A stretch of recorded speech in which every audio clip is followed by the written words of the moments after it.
Today it's time to make the most requested video from my channel, which is how I take my photos of clothing to sell online on eBay. So let's get into it. As you can see, I'm here in my garage. This is my photo station. I have a couple of photo lights. I also have shop lights installed in my garage that just give a nice even lighting all across the board to begin with. And then I built this inverted flat lay that lays at like a 45-degree angle, which makes it easy on my back to work all the time. I actually copied K&M Resell. You can see their video. I'll link it in the description below if you want to make the exact one. The only couple changes I would make from theirs if I were to redo it again is to get a bigger piece of plywood for the base. They used 4x4 and that's what this is, but I built little extensions to make it a little bit wider. If I could go back, I'd probably make it 5x5 or 6x6 if I had the space and could find that size of plywood, or put a little more effort into building out the extensions to just making my surface area a little bit bigger for taking the photos. If you don't want to go watch that video, basically all this is a piece of plywood that's propped up off of the ground and then tilted at a 45-degree angle and leaning up against the wall. So you can do this many different ways. I used to have a foam insulation board just leaned up against the wall, and I've also seen people screw a piece of plywood to the wall on a little hinge so that they can fold it back up against the wall if you're short on space. And that method is probably the best universal design, just because you get to save a little bit of that space and you can kick out the photo station as needed instead of needing it to be up all the time. I will make sure that everything I talk about in today's video is linked in the description down below. So if you're thinking of where's that one thing you talked about, or this, that, the other thing, just check the description. If not, let me know in the comments and I'll make sure to update that description and send you a direct link. Another thing I will note about the photo station is that there's lots of different fabrics that work really well, but I highly recommend using gray fabric because most cameras use gray as a way to color balance. I used to do this exact same setup with a tan background, and while I could get it dialed in after a little while, it's much easier having a gray background, especially with the white wall next to it. White, black, and gray is kind of what your camera is using to figure out the lighting and the color. So if you have those visible in your shot, the white and the gray, it's going to be a lot easier to dial in your colors correctly and your lighting correctly. One note about these lights that I really like is they have a white and a more yellowish light that you can blend in to make it look like the proper color. And really the goal with eBay photos is just to make your items look exactly how they appear in real life. You don't really want your item on eBay to look better than what it looks like in real life, and you definitely don't want it to look worse because then people just won't buy your item or they won't see the value that your item really has. Now we will jump into a lot more tools throughout this video, but I want to start off with just some ground rules for the basics of taking photos for eBay so that you can apply these no matter what your photo background is, no matter what camera you're using, no matter what items you're taking photos of. These will apply in all scenarios. The first thing that I have to recommend, all cameras, all smartphones will have this, but please be taking your photos in 1:1 aspect ratio, in other words, in square mode, because that is how eBay shows the photos to the buyers. And if your photo is not in the correct aspect ratio, it could be cutting off important information or just making it a little bit clunky on the site and not look correct. Another thing that I want to address is that it used to be very common practice and best practice to have a professional white background, and I genuinely think that that is a thing of the past.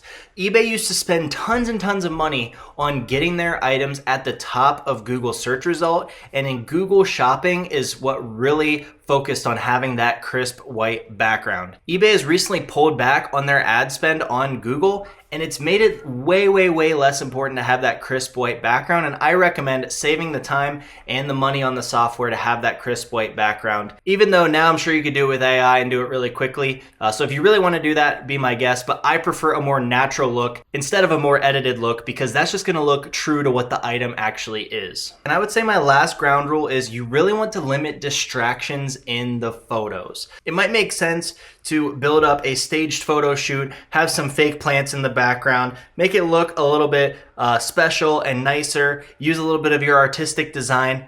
Honestly, don't do any of that. Really, you want your item to be the only thing in the photo so that the buyers know exactly what they're meant to be focused on when they're looking at the picture. If you have some little plants or some artistic things in your photo, that could really distract from the item, which is going to make your item more difficult to sell. Now we're gonna get into the fun stuff, how I actually take the photos and the tools that I use to do that, and also my process from how I get my items just laying here to photographed and to put into my inventory system in a timely manner, because if you're running your own business, time is money. So the first tool that I use every single time that I take photos for eBay is my phone, of course, because I take my photos on my iPhone. But it's actually this app on my iPhone that allows me to control the white balance, the color balance, the exposure, the brightness, the saturation, all those things directly in the app that Apple does not give you in the camera app. If you have an Android, I think you can do this in the actual app on your phone. And if you have a camera, of course, it's gonna have those settings as well. But if you do have an iPhone, I highly recommend the app. It's only 10 bucks, one-time purchase. It's very easy to use, and it gives you that functionality so that you can lock the colors in and make it, and save yourself some time and hassle of fighting the actual built-in iPhone camera app. Now in this app, what I do is I kind of go here where you can see some of the gray and some of the white, and I let this auto white balance figure out what the white balance is. And it's usually for me in this exact spot, because the lighting is always the same, 4800, and then I hold that down to lock that in. And then this is my exposure, which obviously darkens or lightens the photo. I usually run it at -0.6 because that is what looks the most true to me. And you can see right here on the camera that the picture on my screen right now looks exactly like what they look like in real life. And once again, that's the goal here. It's not to make these look like the best jeans you've ever seen. It's to make them look like exactly what they look like in real life. Now this is where we're going to get into the second tool. There are many different versions of this. This is two different versions actually combined to be one version. I have an iPhone that has this MagSafe little magnet on the back. So I got a adapter that can click right onto that just for easy use, so I can hook it on and take it off really easily. And then I have this adjustable lanyard that I hook the phone up to, so that way it's on my neck. So that way, when I'm moving the items and everything, my phone is always just back right to the same place, and that saves me a ton of time throughout hundreds of photos every single week, instead of setting down my phone and repicking it up again over and over and over and over and over again. Now here we are. This is my first lesson on the actual photos for eBay. You want your first photo to be something that stands out a little bit from the crowd. Almost every single cover photo on eBay is just that straight on square shot like this, which does look good, but I want to take it up a notch. This is a pair of Rock Revival jeans, and they usually have tons of embroidery here on the back pockets and on the back of the belt line there and everything. So what I'm going to do is I'm actually going to take like a little artistic angled shot that shows those details as my cover photo for the items, or the default photo. Basically the first item when people are scrolling through eBay, what they're going to see. What that's going to do, it's going to help your item stand out off the page a little bit and show somebody the details that make your item unique and special. And I'll show you a few more examples of that cover photo on different items as we go through the video. Once I take that first photo, then I try to take photos the same way for every single item. I try to take a wide front shot, then take pictures of any details, then take pictures of the measurements, then take pictures of the tags and product information, and then I flip it over and take all the pictures of the back. I try to do it the same on every single item so that I can do it really quickly, and then if I find something works a little bit faster, I can fine tune that as I go to find the fastest way to photograph each item possible. So here we are. I'm going to take the wide shot. Then for jeans, I kind of take like a top half picture. And then because these have these extra details here, I'm just going to zoom in on those details a little bit.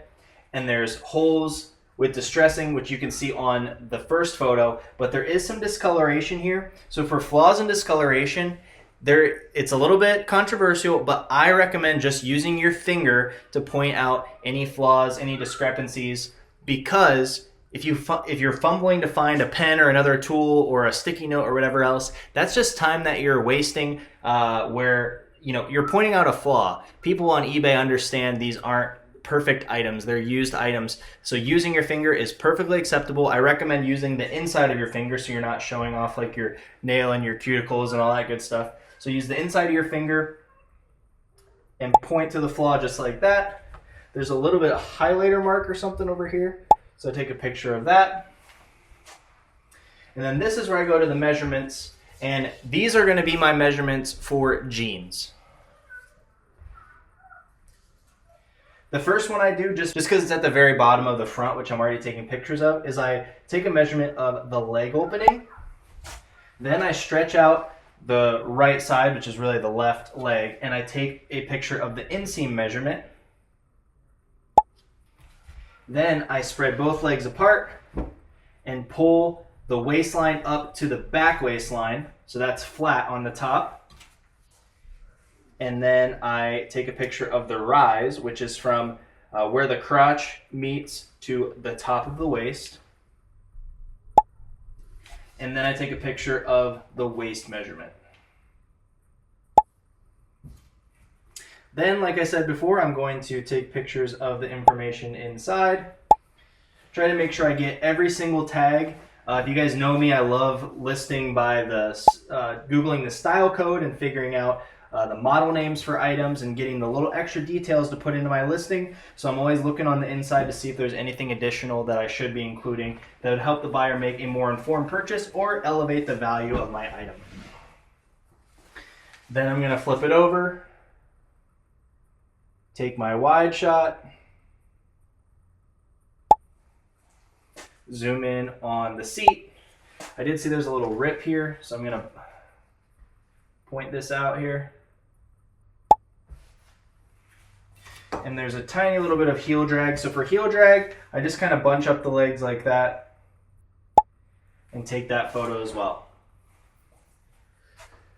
So that is how I photograph jeans, pretty much in detail, the exact same photos I take for every single pair of jeans, starting with that really nice default photo of something interesting, maybe like the back patch. If it's a 501 button fly, maybe I'll do it with the fly open where you can see the buttons. And those are all the measurements that I take for jeans. So now I'm going to show you exactly what I do as soon as I'm done taking pictures, and then we'll jump into some other item types so you can see how I take pictures of different items. So as soon as I'm done here, I take the jeans and I'm going to start to fold them up. And I fold them up so that they will fit inside a 13 by 10 poly bag. So for jeans, that's just kind of I fold the crotch in, I fold the legs over each other, fold the crotch in, and then just fold end over end to try to fit roughly a 13 by 10 size poly bag. And I actually store mine in the shipping poly bag. I know a lot of people store in the clear plastic poly bags. To me, I just see that as kind of a waste of extra material, another added expense with every item. And also just, I'm gonna have to bag the item twice. Which really isn't necessary for clothing because it's not fragile. So I put this in here, and now I have my item in the bag. I have my sequential number SKU system. I do have a full video on my inventory system if you're curious about that on the channel. But this is going to be the number for this item, 11,119. I put that on the bag here, and then I take a picture of that. So that way, when I'm going to list on eBay, I know how to put that into the SKU so I can find this item when it sells. And then here's what I do. Because I'm not putting in a clear poly bag where I can confirm what the item is, I put a little note on every single label of what is in the bag, just so I can double check myself when I'm pulling these items. So for this one, I'm gonna put RR for Rock Revival. And then it's going to go into the box that it goes into my storage unit. And normally I do that just to the right of where the camera is, but I'll bring it over here just for visual purposes. I put it right in the back and square it up, and then the next item just goes in right behind that one. So next up we have a t-shirt. I'm gonna show you guys exactly from start to finish how I'm going to do this. This is an Arc'teryx t-shirt.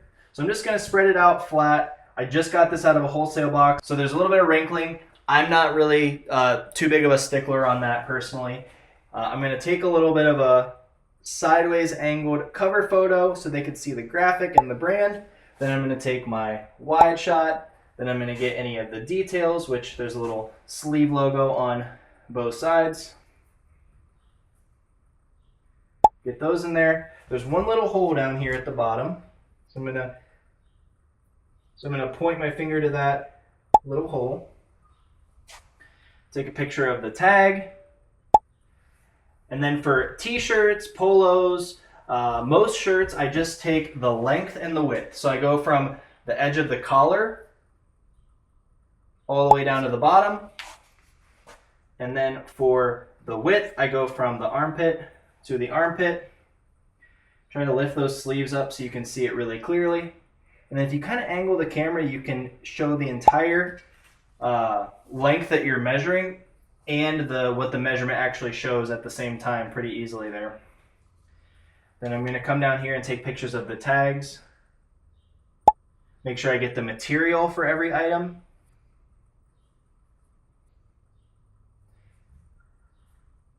And then, like on Arc'teryx, there is a style code. It's that 15006 number. So I just want to make sure I'm taking a picture of that as well. And then I flip the item over and take pictures of a wide picture of the back, and then obviously any other details on the back if there is any, which there's not on this item.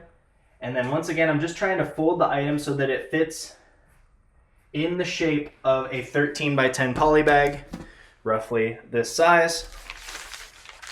And then I take it, put it in the poly bag, seal it up, and then for this one, I'm going to put the sticker on, take a picture of the sticker, and then I'm going to write ARC for Arc'teryx. So you can see I just write on the label there, and that's just my backup system for, when I'm pulling the item, I'm able to double check what's actually in the bag. And then that goes right behind the Rock Revival jeans in the box, and that's going to go to storage once it's full. So now different items will need different measurements. I don't sell a lot of dresses, but I know that dresses could use a lot of measurements. The kind of difficult thing that's needing a lot of measurements for men's clothing are blazers, so let's jump into one of those. So once again, I'm just trying to lay this out so that it looks as professional as possible, but I don't want to spend too much time on it. All right, so I'm going to take my first cover photo for the item, which is like a diagonal shot showing that it's new with tags. I'm going to take the wide straight on shot and a close-up of this little hang tag here and this tag here and the size tag up here. Like I said, I really don't worry about my finger being in the item. I'm just trying to take pictures quickly of this item. So for blazers, I do top to bottom, like so. We do armpit to armpit, so the width or the chest measurement. Then I also do the shoulder measurement.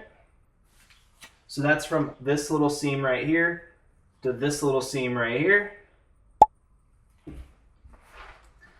And then I do the sleeve measurement as well. So I want the sleeve to be laying flat. I start at where the shoulder seam meets that like collarbone seam and line that down that way. I've seen some people take a measurement of the bottom waist. I've never been requested that measurement, and I never take that measurement. Then for a blazer, I'm going to open it up so people can see the liner. Once again, some of this stuff is not really glamorous. It's just trying to show an accurate representation of the item.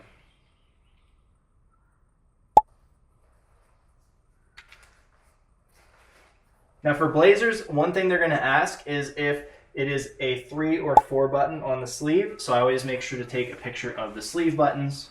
And then they're also going to ask if it's single vented, double vented, or a ventless back. So that's another thing I'm going to take a picture of when I'm taking a picture of the back. Whereas normally if this was used, I would flip this up and take a picture, but since it's still new, it is still sewn together. So I'm just going to take this picture here where you can see that it's still sewn together, but it is a double vented because there's 2 slits here in the back of the jacket. Now with blazers, most of the time I hang them up, but this is a very lightweight summer blazer. So I'm actually just going to fold this up and put it in my typical storage system, just like I've put the other ones in there. Fold it up, going to put it in a bag with a number.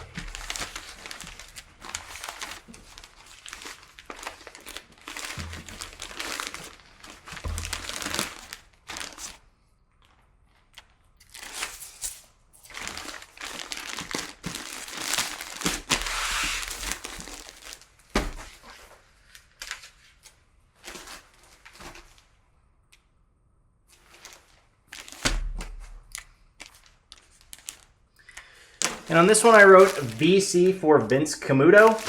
and that's gonna go in the box. Now there's one little variation to putting it in my inventory system. If I'm taking something that's too big to fold up into one of these bags, I have slightly bigger bags underneath where all my clothes are stacked up. Or if it's just too big and needs to be just hung up on a hanger and on my jacket rack, what I do is I actually put a J in front of the SKU number. I write a J, and that just helps me stay organized when I'm pulling my items because everything's sorted in order, so all the J's will be together so I can pull all the jackets at the same time. Kind of like this right here. I put the J on there and just put this on the tag, and that's how I put the inventory SKU on this item when I was done with it. Now I'm sure there's like always exceptions to every rule. So there are going to be things that I missed that wasn't able to cover in this video, but let me know your questions down below and I'm happy to answer those. If you're finding this video helpful, leave a shirt emoji down in the comments. I appreciate you watching so much. Any like, comment, subscribe does help the channel and I appreciate it. Now let's jump into the additional tools that I use for taking pictures for eBay. Now this is really basic. This is just a classic lint roller. I bought this on Amazon because it has a reusable little thing, so you can pop this off when it's done and put a new one on, and that just kind of saves cost over time because I bought them in bulk. I bought like I think 36 of these little roller things at one time for super cheap. I already mentioned the little lanyard. That is definitely a must for saving time. Here I have a soft bristle toothbrush. What this is good for is if your item has just like a little bit of dirt or dust or something but doesn't need to have a full wash, I can just take this really soft bristle brush and just brush off a little bit of dirt in one area without making more of a mess or, you know, needing to wash the item. These are an underrated weapon right here. These are fabric scissors. They're extremely small and really sharp. They're specifically for cutting single threads, fabric, that kind of thing. I definitely recommend picking up a pair of these because they just work better than regular scissors. If you have a loose thread, it can just snip it real quick. They're super sharp and perfect for exactly that purpose. Not really good for cutting much else, but for cutting a loose thread or a little piece of fabric here and there, it is perfect. And a tool I use almost every single day is this little fabric shaver. Really nothing exciting about this.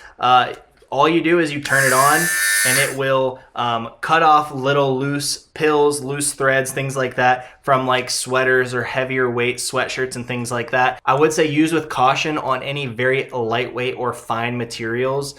It can do more damage than good, but most of the time you're safe to just kind of put this on there and rub that all over the item and it can clean up your sweaters beautifully very fast. I do also have a hanger, one that has a swiveled head on it, and I put a little slit in my fabric here, so if something doesn't stick to the fabric well enough, I can hang it up right here, and I also have another hanger that does the same thing, but for shorts or pants as well with the little clips. So I think that pretty much wraps it up, to be honest. Like I said, if you do have questions, let me know in the comments down below. It's kind of hard to remember every single thing about taking photos when you've been doing it for 6 years and trying to condense it into a short and easy to digest video. So if I miss something, let me know. To recap, I just want to say less is more when it comes to photos. Find a setup that works for you and stick with it. The biggest recommendation I can make is using a camera where you can lock the color settings or getting that ProCam app for your iPhone so that you have the capability to do that, because that saves so much time